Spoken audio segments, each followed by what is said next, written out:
તો ભાઈ જય દ્વારકાધીશ મિત્રો, અને અટાણે આવી ગઈ છે નદી સવારના પોરમાં મારા ઘર પાસે. ભાઈ જોઈ શકો હોવો આપણા વાડામાંથી વેન પડી ગયું છે અને આમ ચારેય બાજુ પાણી પાણી કરી દીધું. ભાઈ તમને આગળ બતાવું ભાઈ, બધા સાધનો એની રીતના ઊંચા ઢોરા માથે રાખી અને તમે જુઓ ભાઈ આ બધા રસ્તા છે ભાઈ, એમાં અત્યારે પાણી એટલું જાય. નદીમાં કેટલું હોય છે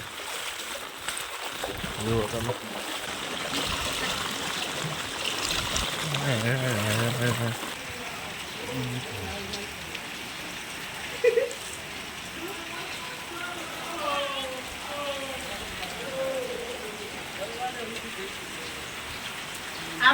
કેટલું થાય છે અને ભાઈ વરસાદ અટાણે ચાલુ ને ચાલુ સતત.